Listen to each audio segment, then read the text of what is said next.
नमस्कार बंधु, राधे राधे। कैसे हैं आप लोग? उम्मीद करते हैं बहुत अच्छे होंगे। तो मैं नंदिनी प्रिय संस्कृतम में आप सभी का स्वागत करती हूँ। तो जैसा कि हम प्रश्नोत्तरी देख ही रहे हैं, तो ये आज हमारी जो है दिसंबर 2023 का जो संस्कृत का 25 कोड का परीक्षा हुआ था, उसका प्रश्न पत्र हम हल करने जा रहे हैं और उसकी ये पहली कक्षा है। इससे पहले हमने जून 2024 और अगस्त 2024 वाले प्रश्न पत्र हल करवा दिए हैं। बाकी वैदिक साहित्य की भी प्रश्नोत्तरी हमने हल करवाई हैं, दर्शन साहित्य की भी कुछ प्रश्नोत्तरियाँ हमने हल करवाई हैं, आप उनको भी देख सकते हैं। तो अब हम शुरू करते हैं दिसंबर 2023 की प्रश्नोत्तरी का व्याख्यात्मक हल। तो 51 नंबर प्रश्न हमारा पहला, क्योंकि 1 से 50 तक हमारा प्रथम प्रश्न पत्र होता है और 51 से लेकर 150 तक हमारा द्वितीय प्रश्न पत्र होता है। तो हम पहला प्रश्न अर्थात 51 नंबर का प्रश्न शुरू करते हैं। तो इसमें पूछा जा रहा है, अधोलिखितेषु श्रीधर भास्कर वर्णेकर कृति वर्तते। इनमें से चार रचनाएं दे रखी हैं हमें, इनमें से बताना है कि हमें श्रीधर भास्कर जी की रचना कौन कौन सी है। तो हम श्रीधर भास्कर जी के विषय में थोड़ी सी देख लेते हैं कि इनका जन्म जो है 31 जुलाई 1918 में महाराष्ट्र के नागपुर में हुआ था। कांचीपीठ के शंकराचार्य ने प्रज्ञा भारती की उपाधि से इनको विभूषित किया था। पूछा जा सकता है कि इनको किस उपाधि से विभूषित किया गया था, तो इनको प्रज्ञा भारती की उपाधि से। और इन्होंने अर्वाचीन संस्कृत साहित्य नाम से मराठी में शोध प्रबंध लिखा और संस्कृत भवितव्यम पत्रिका का संपादन भी किया। और इन्हें रामकृष्ण डालमिया श्रीवाणी इत्यादि सम्मान भी मिला। और इनका जो है पुरस्कार जो है साहित्य अकादमी पुरस्कार 1974 में मिला और राष्ट्रपति पुरस्कार, सरस्वती पुरस्कार और कालिदास सम्मान पुरस्कार इत्यादि भी इनको मिले। अब बात आती है जो कि हमारे प्रश्न पत्र में पूछा गया है, इनकी रचनाएं। इनकी रचनाओं के विषय में देख लेते हैं। इनका लघु काव्य जो है श्रमगीता है, श्रमगीता इनका लघु काव्य है। इसके बाद शिवराज्योदय, यह भी इनका 18 सर्गों का एक महाकाव्य है, श्री शिवराज्योदय। तो एक तो इनका मिल गया सी विकल्प, श्री शिवराज्योदय। इसके बाद वात्सल्य रसायन, इनका दूसरा जो है इसका दूसरा नाम बाल कृष्ण श्री कृष्ण बाल लीला शतकम है, वात्सल्य रसायन का। और संस्कृत वाङ्मय कोश भारत रत्न शतकम, स्वातंत्र्य वीर शतकम, ये इनकी अन्य रचनाएं हैं। प्रज्ञा भारती इनकी उपाधि है। तो इनका वात्सल्य रसायन और श्री शिवराज्योदयम, ये इनकी दो रचनाएं हैं। सी और डी, सी और डी किस विकल्प में है, तो सी और डी हमारा पहले विकल्प में ही है। जिसका भी है उसने सही लगाया है, सी और डी पहला विकल्प सही है। अब हम ये जो दो तो हो गए हमारे, सी और डी श्रीधर भास्कर जी के हैं, लेकिन सत्याग्रह गीता और श्री रामदास चरित ये किसकी रचनाएं हैं, हमें ये भी तो पता करनी चाहिए। तो ये जो है रचनाएं आपके पंडिता क्षमाराव जी की हैं। तो आइए पंडिता क्षमाराव जी के विषय में देखते हैं और उनकी रचनाओं के विषय में देखते हैं। तो ये जो है इनका समय 1890 से 1954 है और इनकी माता जी का नाम उषा देवी और पिताजी शंकर पांडुरंग थे। और भाषा इनकी प्रसादमयी, पति इनके डॉक्टर राघवेंद्र थे, डॉक्टर राघवेंद्र। गुरु विद्यालंकार पंडित नगण्य थे और इनकी उपाधि पंडिता थी। क्षमाराव इनका नाम था और उपाधि इनकी पंडिता थी। इसके बाद इन्होंने महाकाव्य जो है काव्यात्मक रचनाएं करी हैं, पंचक, कथा पंचक, ग्राम ज्योति, कथा मुक्तावली। इसके बाद इनका खंड काव्य मीरा लहरी है। महाकाव्य इनका जो है तुकाराम चरित, रामदास चरित, श्री विज्ञानेश्वर चरित, सत्याग्रह गीता, उत्तर सत्याग्रह गीता, स्वराज विजयम इत्यादि इनकी रचनाएं हैं। तो श्री रामदास चरित और सत्याग्रह गीता, ये इनकी दो रचनाएं यहाँ पर दी हुई हैं। इस तरीके से ऊपर के 2 पंडिता क्षमाराव जी के हैं, नीचे के 2 श्रीधर भास्कर वर्णेकर जी के हैं।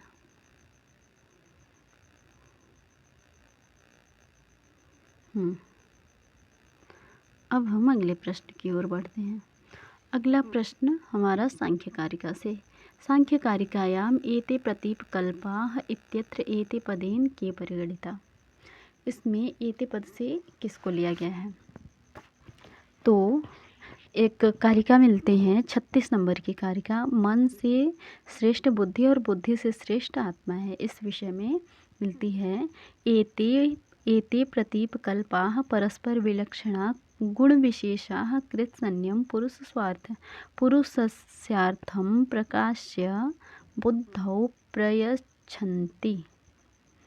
तो इस तरीके से हमारे जो 10 ज्ञानेंद्रियां हैं, बाह्य 10 ज्ञानेंद्रियां हैं और मन और अहंकार, ये सारे जो हैं सारे आपके जो होते हैं इकट्ठा करके सूचनाएं वगैरह जो कुछ भी है इकट्ठा करके हमें बुद्धि को देते हैं, क्योंकि बुद्धि के पास विवेक होता है तो वो ही सारा निर्णय करती हैं। तो इस तरीके से एते प्रतीपकल्पा, ये जो सारे हैं हमारे ये बाह्य ज्ञानेंद्रियां और मन और अहंकार, बुद्धि को छोड़ के, क्योंकि ये सारे बुद्धि को देते हैं। तो इसीलिए हमारा तीसरा विकल्प सही हो जाएगा। अगला प्रश्न है हमारा, हर बार लकारों से प्रश्न पूछे जा रहे हैं, धातु रूप से प्रश्न पूछे जा रहे हैं, तो हमें उसको बहुत ध्यान रखना चाहिए। हमारे सिलेबस में जितनी धातुएं लगी हुई हैं सबको एक बार देख लेना चाहिए, तो मिलान करना है। तो आइए देखते हैं कौन सी धातु। तो सबसे पहले ये जो हमारा आदत जो धातु रूप है, यह अदादि गण में आने वाले अदभक्षणे धातु में जो है लंग लकार परस्मय पद के प्रथम पुरुष एक वचन का रूप है। प्रथम पुरुष एक वचन और लकार क्या है? लंग लकार और परस्मय पद। तो सी का एक हमारे 2 विकल्प में है, तो ये 2 तो कट जाएंगे। ये पहला और चौथा विकल्प हमारा सही हो सकता है। उसके बाद अन्य विकल्प भी हम देख लेते हैं एक बार। हमारा जो है अद्यात धातु जो है आसिर लिंग लकार का है। अद्यात ए का 3 ये भी गलत हो गया। इसके बाद अध्यसत,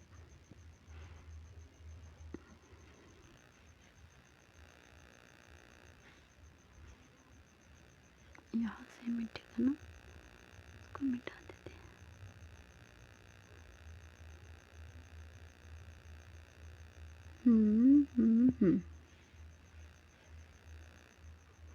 अद्यसत्य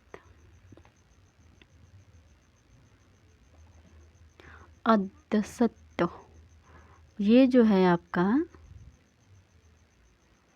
लुंग लकार का है, और लुंग लकार सारे प्रथम पुरुष एक वचन के ही हैं। ये लुंग लकार का है, तो ये आपका हो जाएगा बी का 4 और ए का 2। आत्स्यत ये आपका लिंग लकार का है, और ये भी प्रथम पुरुष एक ही वचन का है। इस तरीके से हमारा चौथा विकल्प जो है वो सही हो जाएगा, चौथा विकल्प। हाँ, अब अगला प्रश्न है, आचार्यो विश्वनाथो निम्नलिखितेषु कयोः काव्यलक्षणं खंडयति। किनका काव्य लक्षण का खंडन किया है उन्होंने? वैसे तो किया है 5 लोगों के काव्य, 5 आचार्यों के काव्य का लक्षण का खंडन, लेकिन यहाँ पे हमें 2 ही लोगों का छांटना है। आपके मम्मट जी का किया है उन्होंने, कुंतक जी का किया है, भोज जी का, आनंदवर्धन जी का और वामन जी का। तो भोज और वामन आपके ए और बी विकल्प जो है यहाँ पर सही हो जाएंगे। दूसरा वाला दूसरा विकल्प आपका सही हो जाएगा, ए और बी। देख लेते हैं थोड़ा। काव्य लक्षण विमर्श में उन्होंने 5 प्रसिद्ध आचार्यों का खंडन किया है। सबसे पहले उन्होंने आचार्य मम्मट का खंडन किया है। बोला है तद दोषौ शब्दार्थौ सगुणावन अलंकृति। आचार्य मम्मट जी का काव्य लक्षण है, तो उन्होंने उसके विषय में खंडन किया है। खंडन मंडन में जाएंगे तो बहुत समय लगेगा, बाकी हम लक्षण बता देते हैं सबका। कुंतक जी का है वक्रोक्ति है काव्य जीवितम। भोज जी का अदोषम गुणवत् काव्यम अलंकारैरलंकृतम। आनंदवर्धन जी का है काव्यस्य आत्मा ध्वनि है। वामन जी का है रीतिरात्मा काव्यस्य। इस तरीके से इन 5 आचार्यों के काव्यों का खंडन उन्होंने किया है क्रम से। अभी क्रम भी पूछा जा सकता है आपसे, तो चलिए अगले प्रश्न की ओर बढ़ते हैं। अगला प्रश्न है आपका यह प्रश्न जो है आपका याज्ञवल्क्य की स्मृति से पूछा गया है। इसमें पूछा जा रहा है कि याज्ञवल्क्य मतेन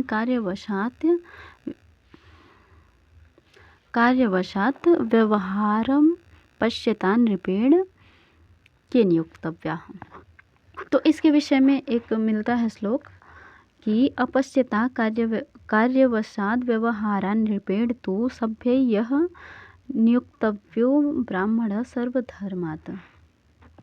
इस श्लोक में कहा गया है किसी कार्यवश होकर राजा अपने आप व्यवहार न देख सके तो सभासदों सहित वह धर्म जानने वाले ब्राह्मण को सभासदों के साथ नियुक्त करें। तो इसमें आपका बी और डी विकल्प जो है सही हो जाएगा, बी डी दूसरा वाला।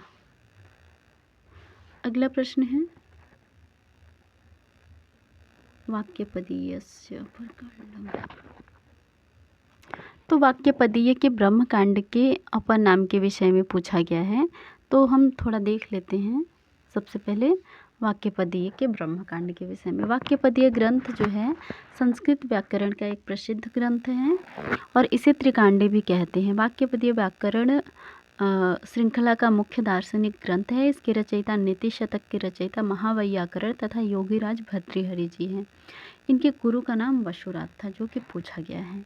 और यह ग्रंथ 3 भागों में विभक्त है, जिन्हें कांड कहते हैं। यह समस्त ग्रंथ पद्य में लिखा गया है। प्रथम ब्रह्मकांड है, जिसमें 157 कारिकाएँ हैं। दूसरा वाक्यकांड और तीसरा आपका पदकांड या प्रकीर्ण कांड, इस तरीके से है।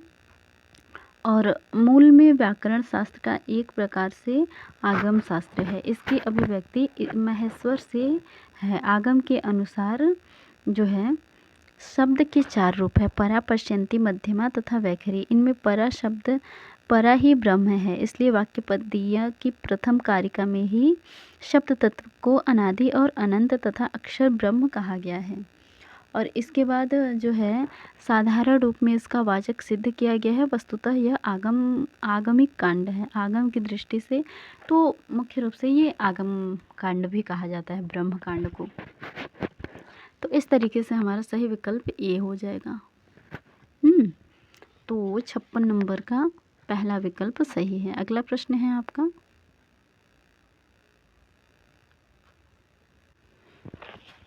तो इस प्रश्न में कहा गया है कि अग्न्याधान से 2 प्रकारों स्तः। अग्न्याधान में 2 प्रकार हैं आपके। तो सबसे पहले हम देखते हैं दर्श पूर्णमास जो हमारा होता है याग, श्रौत याग कहलाता है। श्रौत याग, स्मार्त याग, दोनों ही प्रकार के याग 3 प्रकार के होते हैं। कौन कौन से? नैमित्तिक, काम्य, नित्य नैमित्तिक और काम्य। इसके बाद श्रौत कर्म आरंभ करने से पूर्व 3 अग्नियों का आधान होता है, जिसे अग्न्याधान, आधान, अग्न्याध्येय भी कहते हैं। तो अग्न्याधान 3 प्रकार का होता है मुख्य रूप से। कौन कौन से होते हैं? तो पहला है आपका इष्टिपूर्व, दूसरा है आपका पहला है आपका होम पूर्व, दूसरा है इष्टिपूर्व और तीसरा है सोमपूर्व। अग्न्याधान का अधिकारी कृतदार कर्म अर्थात विवाहित पुरुष होता है। अग्न्याधान का काल जो होता है ब्राह्मण के लिए वसंत, क्षत्रिय के लिए ग्रीष्म और वैश्य के लिए शरद। तो इस तरीके से अग्न्याधान इन ऋतुओं में भी किया जाता है, अमावस्या अथवा पूर्णिमा के दिन। तो 3 अग्न्याधान है, कौन कौन से? होम पूर्व, इष्टि पूर्व और सोम पूर्व। यहाँ पर इष्टि पूर्व और होम पूर्व दिया गया है, होम पूर्वक, इष्टि पूर्वक। ये भी हमारा सही विकल्प पहला हो जाएगा।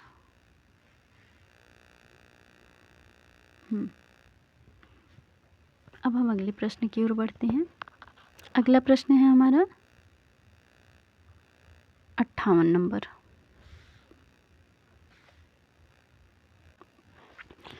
यह जो है प्रश्न आपका तर्क और अभिकथन वाला है, कथन और निष्कर्ष वाला है।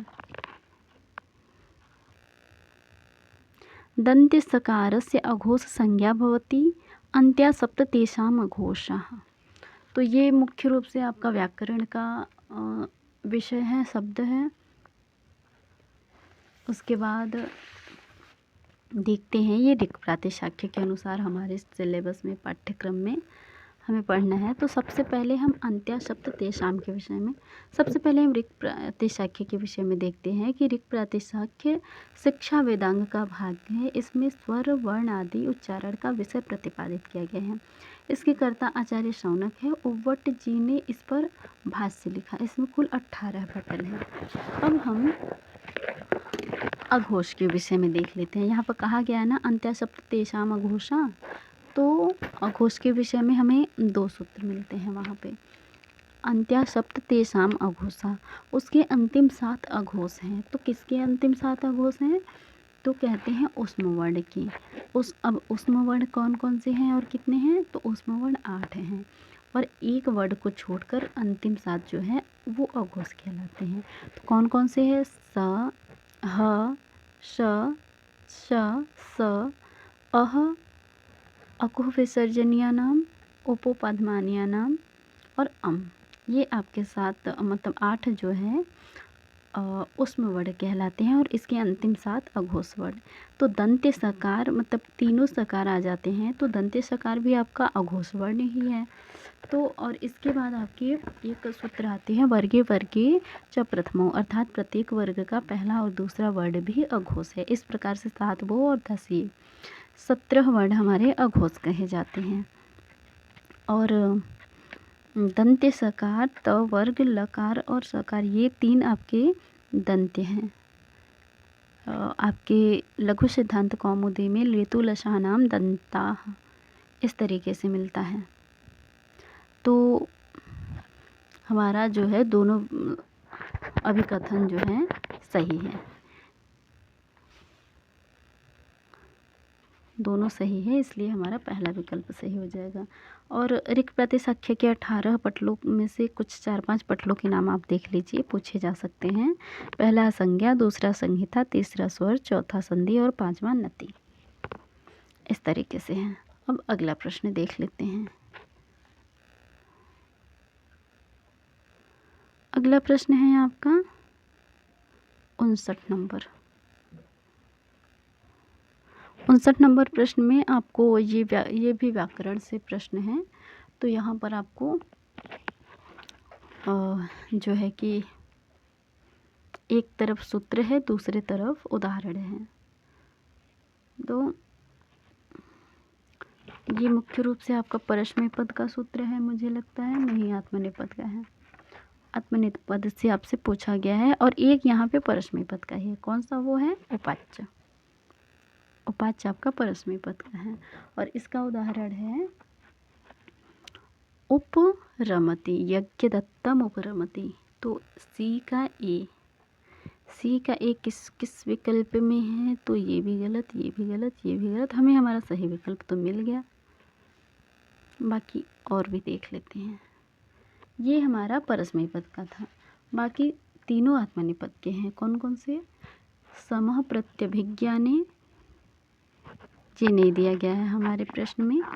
समस्त तृतीयात युक्तात् दिया हुआ है, समः तृतीयात युक्तात् दिया हुआ है, रथेन संचरते इसका विकल्प है।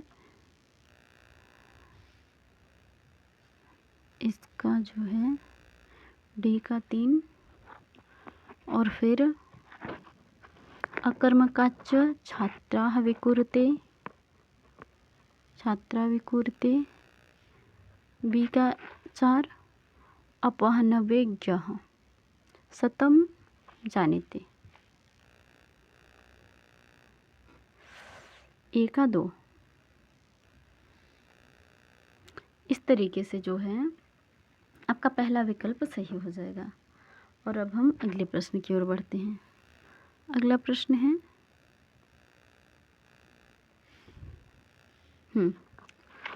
तो हमें कालक्रम के अनुसार लगाना है। तो सबसे पहले हम देख सकते हैं कि हमारा सांख्य सूत्र आएगा। सबसे पहले सांख्य सूत्र आएगा बी, और बी विकल्प हमारे बी जो है हमारे एक ही विकल्प में है। तो इस तरीके से हमें हमारा सही उत्तर तुरंत मिल जाता है। सबसे पहले आएगा सांख्य सूत्र, उसके बाद आपका सांख्य कारिका आ जाएगी। सांख्य कारिका लिखी जाएगी तब तो उसके बाद सांख्य कारिका माठरवृत्ति, क्योंकि सांख्य कारिका माठरवृत्ति सांख्य कारिका का जो है टीका ग्रंथ है। और इसके बाद सबसे अंत में सांख्य सार विवेक आपका आएगा। तो इस तरीके से हमने 10 प्रश्नों को देखा, 51 से लेकर 60 प्रश्न तक हमने देखा। और अब हम कक्षा समाप्त करते हैं। अगले प्रश्न अगली कक्षा में। अभी तो ये प्रश्न पत्र चलेगा, आज पहली ही कक्षा थी तो अभी चलेगी। तो कक्षा समाप्त करते हैं। आप वीडियो को लाइक करें, कमेंट करें अच्छे और चैनल को सब्सक्राइब करें। धन्यवाद।